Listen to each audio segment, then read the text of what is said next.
আসসালামু আলাইকুম। Monira blog kitchen থেকে আমি মনিরা বলছি। আজ আপনাদের তৈরি করে দেখাবো মিষ্টি কুমড়া আর পুঁই শাক দিয়ে একটি মজাদার রেসিপি। অনেকেই তো অনেকভাবে খেয়েছেন, তো আমি আজকে যে পদ্ধতিতে মিষ্টি কুমড়া আর পুঁই শাক রেসিপি দেখাচ্ছি, আশা করি আপনাদের কাছে খুবই ভালো লাগবে। আর আপনারাও কিন্তু খুব সহজে এই রেসিপিটি তৈরি করে নিতে পারবেন। চলুন তাহলে চলে যাই আমি আজকে কিভাবে এই মিষ্টি কুমড়া আর পুঁই শাকটা রান্না করেছিলাম সেটা দেখার জন্য। পুরো ভিডিওটা দেখার জন্য অনুরোধ রইল। তো এখানে আমি কিছু মিষ্টি কুমড়া আর পুঁই শাক নিয়েছি, তার মধ্যে পুঁই শাকটা দেখাচ্ছি। দেখুন, এই যে এখানে অনেকগুলো পুঁই শাকের পাতা নিয়েছি আর পুঁই শাকও আছে। তো এখানে মিষ্টি কুমড়া নিয়েছি, মিষ্টি কুমড়াটা আমি ছুলে নিয়েছি, এখন জাস্ট কেটে নিব। আর পুঁই শাকের এই যে আগা যে অংশগুলো একদম কচি কচি, সেই কচি কচি অংশগুলো কিন্তু আমি নিয়ে নিয়েছি। তো একদম কচি আগার অংশগুলো, এগুলো কিন্তু খুব সহজেই ভাঙা যায়, হাত দিয়েই কেটে নিতে পারবেন। এই যে দেখুন কত সুন্দরভাবে ভেঙে যাচ্ছে, এগুলো কিন্তু খুব সহজেই সেদ্ধ হয়ে যায়। তো আপনারা কে কে এরকম পুঁই শাক খেতে ভালোবাসেন অবশ্যই কমেন্ট করে জানাবেন। এই তো আমি এখন ধীরে ধীরে এই সম্পূর্ণ পুঁই শাকগুলো আর মিষ্টি কুমড়োগুলো কেটে ধুয়ে পরিষ্কার করে নিয়ে নিব। তো একদম অনেক তরতাজা পুঁই শাকটা ছিল। আর এই লাল পুঁই শাকগুলো খেতে কিন্তু অসাধারণ স্বাদের হয়ে থাকে। এই যে অফ ক্যামেরাতে সবগুলো আমি কেটে নিয়েছি, আরও উপকরণ যেগুলো ব্যবহার করব সেগুলো রেডি করে নিয়েছি। তো এখন রান্না করতে চলে আসলাম। কড়াইয়ের মধ্যে তেল দিয়েছি আর দিয়ে দিলাম পেঁয়াজ, দিয়ে দেব কাঁচামরিচ। এখানে পেঁয়াজ আর কাঁচামরিচটা দিয়ে দিলাম। যেহেতু শাক রান্না করব, এজন্য অন্যান্য বেশি মশলা এখানে ব্যবহার করব না, কম মশলায় আজকের এই রেসিপিটা তৈরি করার চেষ্টা করছি। তো এখন এটাকে লাল লাল করে ফ্রাই করে নিব।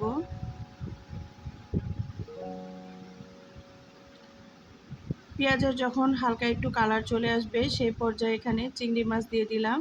আগে থেকে কেটে ধুয়ে রাখা মাঝারি সাইজের চিংড়ি মাছগুলো দিয়ে দিলাম। এগুলো কিন্তু দেশি চিংড়ি না। তো এই চিংড়িগুলো আমি এখন ভালো করে একটু ফ্রাই করে নিব। নেওয়ার পরে এখানে মশলাগুলো ব্যবহার করব। এখানে জিরা বাটা দিয়ে দিলাম 1 টেবিল চামচ।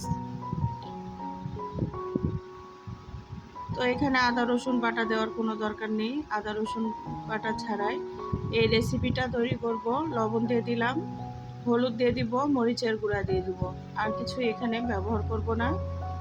তো হলুদ আধা চামচ দিলাম, 1 চামচ দিলাম হলুদ, 1 চামচ হলুদ আর আধা চামচের মতো মরিচের গুঁড়া দিয়ে দিয়েছি। এখন এটাকে সুন্দর করে নেড়ে চেড়ে ফ্রাই করে নিব।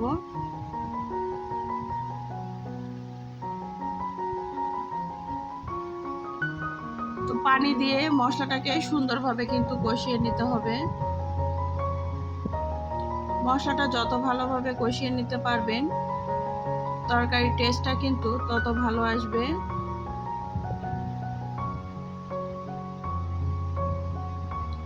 তো এই তো এখন আমি অফ ক্যামেরাতে এটাকে জাল করে নিয়েছিলাম আর এখন কষিয়ে নিব।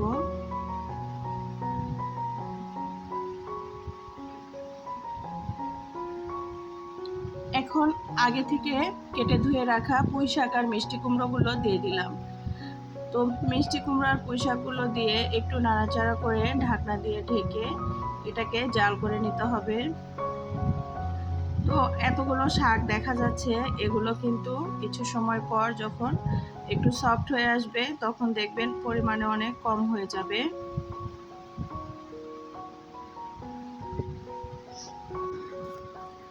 বর্ষার সিজনে কিন্তু প্রচুর পরিমাণ পুঁই শাক পাওয়া যায় আর মিষ্টি কুমড়াও পাওয়া যায়।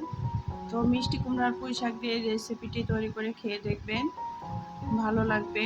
তো ঢাকনা দিয়ে ঢেকে 5 মিনিট রেখে দিয়েছিলাম। 5 মিনিট পরে দেখুন আমার পুঁই শাকগুলো আর মিষ্টি কুমড়োগুলো কিন্তু অনেকটা সফট হয়ে এসেছে। এখন নেড়ে চেড়ে দিতে হবে। এভাবে এটাকে সুন্দর করে আমি কষিয়ে নিব।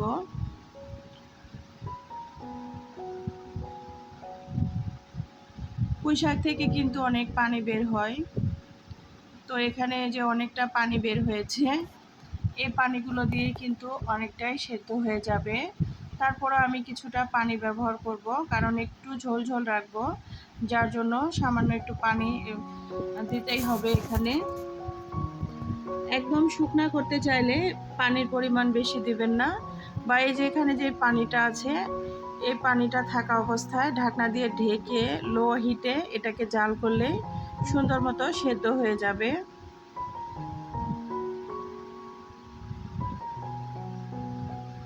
এখন আবারও ঢাকনা দিয়ে ঢেকে রেখে দিব কিছু সময়ের জন্য। তো এখন ঢাকনা উঠিয়ে এটাকে একটু নেড়ে চেড়ে এভাবে কষিয়ে নিব।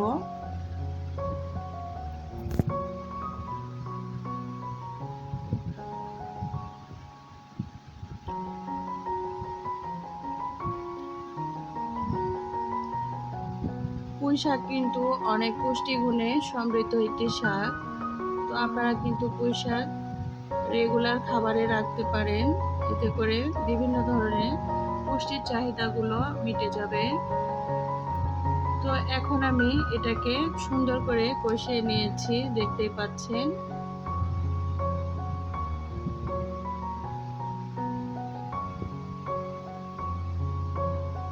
আমার সহজ রেসিপিটি যদি আপনাদের ভালো লেগে থাকে, লাইক কমেন্ট শেয়ার করতে ভুলবেন না। আর রেসিপিটি বেশি ভালো লাগলে অবশ্যই আমাকে কমেন্ট করে জানাবেন কেমন লেগেছিল আমার আজকের সহজ রেসিপিটি। তো এখন ঝোলের জন্য পানি দিয়ে দিলাম। আমি তো আপনাদের বলেছিলাম যে সামান্য একটু পানি দিব আর একটু ঝোল ঝোল রাখবো, যার জন্য এখানে পানি দিয়েছি। তো পানি দিয়ে এখন ঢাকনা দিয়ে ঢেকে এটাকে জাল করে নিব আরও কিছু সময়। তো এই যে তরকারিটার লুক দেখুন, আমার তরকারিটা কিন্তু প্রায় অনেকটাই হয়ে এসেছে। আর কিছু সময় জাল করলে তরকারিটা একদম রেডি হয়ে যাবে। তো যেহেতু শাক আর মিষ্টি কুমড়ো, তো এখানে সেই কারণে একটা সুন্দর কালার যে আসে সেটা হয়তো আসবে না।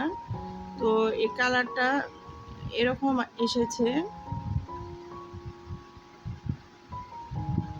শাক যদি এভাবে ঢাকনা দিয়ে ঢেকে রান্না করতে পারেন, তাহলে কিন্তু শাক থেকে কোনো পুষ্টি গুণাগুণ নষ্ট হয়ে যায় না। শাক কিন্তু ঢাকনা দিয়ে ঢেকে রান্না করতে হয়। তো এই যে আমার তরকারিটা একদমই রেডি হয়ে এসেছে। এখন আর 2-3 মিনিট জাল করে এটাকে নামিয়ে ফেলবো। এই যে দেখুন, তরকারিটা আমি নামিয়ে ফেলেছি। এই যে এরকম হালকা হালকা ঝোল রেখে তরকারিটাকে আমি নামিয়ে ফেলেছি। আর এরকম অবস্থাতে এটা খেতে অনেক টেস্টি লাগে। গরম গরম ভাতের সঙ্গে, দুপুরে খাবারের সঙ্গে, বা লাঞ্চ ডিনার যেটাই বলুন না কেন, সবার সঙ্গে কিন্তু একদম পারফেক্ট একটা রেসিপি। ভালো থাকবেন, ধন্যবাদ সবাইকে।